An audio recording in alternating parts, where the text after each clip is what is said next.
Hi, my name is Laura Knight. And I'm with Friendly Planet Club. I am starting an interview series called Welcome Guests. And today is our first episode, and I have a very special guest. Her name is Claudia Hindu, and she just published a book called Basic Art Techniques. I'm going to just share a quick introduction so you can learn a little bit about her, and then we'll just go ahead and go into the conversation of what inspired you to write this book. Claudia believes every student can learn to draw. As an art instructor of over 20 years, Claudia knows what works and what doesn't when it comes to teaching art. With her 10 years of working with students of all ages and backgrounds, she has developed signature art methods designed to be inclusive and accessible to all. She has seen her techniques help people who have suffered strokes, persons with Parkinson's, MS, dementia, tremors, brain injuries.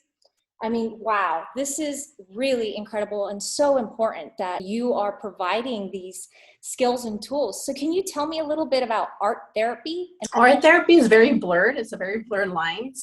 Some people think I'm a psychologist. I'm not a psychologist. My art therapy is not one size fits all. It all depends on the person. Working with every individual has been different. I have not had two of the same classes or students. But basically what it is to really help them learn how to draw, but they're also going to learn to relax, maybe learn new motor skills. It all depends on their need.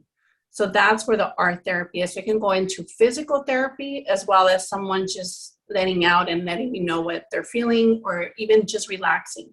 I know Claudia from college, and I know that she is a very, very talented artist, and she majored in fashion, I believe.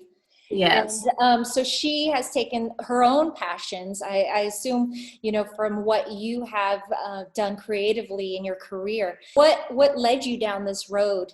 It was by accident. I did start teaching art. And when I started teaching art, we had a thing called the recession a few years back. So I was looking for I was teaching. I went back to teaching, and I'm loving that. And someone said, hey, they're looking for an instructor at a nursing home. And I was like, oh, okay, nice. And I thought, great, I'll call them. She says, no, I'll call them. And I thought it was very big of her to call them. And so now I felt like, I have to go to this interview because, this is a director taking the time to do this. So when I got there, I right away said, this is out of my league. I am not a nurse, I'm not a psychologist. I cannot be here. At the time, there was a child the same age as my son. And it was too much for me. It was heartbreaking. So I knew that I did not want to be there. So when it was time for the interview, I said, how do I get out of this? Wow. So I said, I am going to ask for a lot of money. I thought in my head it was going to be a lot of money. So I said, how much for the hour? And I said the amount, and they're like, great, when can you start? And I was like, oh. So it would take me about a week to prepare and a week to just get the sadness out. And that's kind of how it began. And I started to see, well, how can I help? Let me try this with this person. Let me try that with this person. How do I make it more accessible to them? And I started loving it. And so was it the learning abilities that scared you, feeling like you didn't have maybe the proper training to work with special needs? Correct. I didn't feel I had the training. I didn't feel that I was strong enough mentally. So I just didn't think I could do it. At what point did you all of a sudden get into the groove? I think when I saw a person who had a stroke for years back, many years back. So before, when you had a stroke, they would just say, bye, there's nothing we can do for you. And you've probably seen people who you can tell they cannot use a hand whatsoever. And so I said, wow, okay, here's this woman who hasn't used that hand in forever. She can't use the other hand either, because now she's in a nursing home. Now she's really not doing much. Now they have a lot of physical therapy, but at the time they didn't. So I said, how can I help her? So it took months, if not maybe like a year, to get her to use that at least one hand. But think about it. If she's not able to use one hand, how difficult was it for her to feed herself? Right. So now it becomes very important for a person to learn to get those motor skills back. So when I saw that this worked, I was blown away. So I said, okay, I need to do more. And okay, well, next person went, but everyone's different. Everyone's different. Yes. Right. And then you saw that physical improvement and probably the joy and excitement Yes. to have you revisit them. How do you keep track or notes? I mean, as an educator, I'm sure that you probably were able to be hands-on with all your students, but how much more extra do you have to be present when you are working with, and here you're listing bipolar depression, anxiety, addictions, children with autism. Yeah, so you have to be 1,000,000% focused, and you have to let whatever is happening out, whatever's going on in your life, what you're going to do after, wherever you're going to go do, see, it has to stop, because in some cases it's your safety as well. So you have to be 1,000,000% committed. How has art impacted your life as an artist? Huge, because in between students and classes, I'm sketching, I'm drawing. So for me, it's therapeutic, it's relaxing. So chances are, if I'm talking to a friend, and when they watch this, chances are when they're talking to me on the phone, I'm drawing. So you're the doodler in school in the background.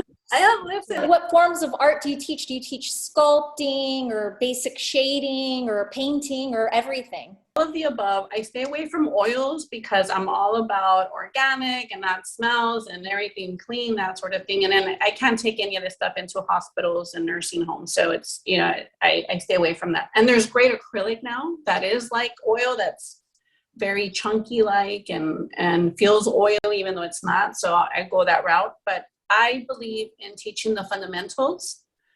It's like a brick building. You need the foundation strong so that you can build. If the foundation is like this, then... I don't know about you, but I've met people who are always in awe of artists, where there are some people who are maybe, left brain oriented, and they're like, I'm more of a mathematician or an, analytical type person. I just can't get creative. So what kind of advice do you give to someone who's like immediately not standoffish, but just afraid to be creative? It's not something, I think out of 20 years I've been teaching, I think maybe only one little girl I can see just was born that way naturally, but everyone else has learned. So yeah, I think it's possible for everyone. I can teach you how to draw a person, day one. I don't need day 5 or day 10 or day 20. I can do it one day, and you don't even know what you're doing until halfway you're like, whoa, I drew this. So that's the whole idea. You explain to me, the mobility transformation sometimes with your students. Is there something else that you feel artistically that takes them, and learns something new in life? Well, when they say, for instance, if they take my class, and I've been working with a lot of teenagers during the pandemic. So when at least now they're walking away with something new, they've learned something, they have something new, they know. So they're walking away, with self-esteem. Wow, I've learned something. I know something. The confidence of having that. The confidence. But I definitely think that the art sometimes makes you be present.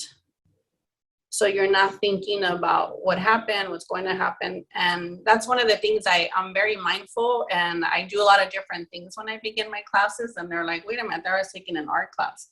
But I do these exercises so that we are present.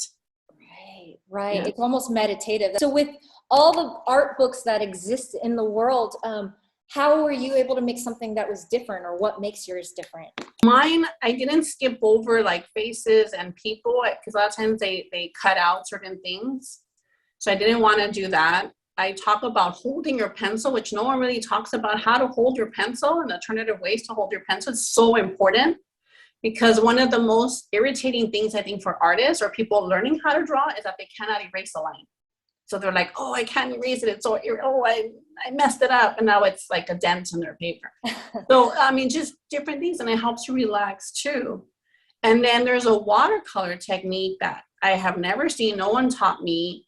And I wish I would have known, because we all know how to, if you do art already, you know about watercoloring and painting the back, and then, and then just being very free. But I also teach in the book a controlled method of watercolor, which again, I have never seen in any book. No one ever taught me. So that's another thing I'm very proud of. I really love about your book is the format and design of it, that you've created an instructional type template that's so easy to understand within 5 steps maximum per section. It just really gives you the straightforward, most basic guide. I just love the simplicity of it. I mean, you tell me who you thought you had in mind when you published this book. Was it for teenagers or everyone? When I would pick up an art book growing up, it had a lot of writing. I'm like, no, I don't want to read a novel right now. I love novels, nothing wrong with novels, but I don't want to read a novel right now. Right. I want to draw. I want to see. And so that's why it's interactive with my YouTube channel as well. So if you missed it or didn't, you can just scan and now you can see me doing it. So it's very interactive, very accessible. I think it's wonderful that you've created sort of supplemental guides or follow-ups to the lessons in here on your YouTube channel. Claudia, I'm just so excited and proud to have you as a friend. You share your book. Everything's under Claudia's Art Therapy, and then the website's also claudiasarttherapy.com. Excellent. Well, thank you so much. And I look forward to staying in touch and hearing all these fantastic stories of how you've touched lives through art therapy. Thank you so much, Laura. Appreciate it.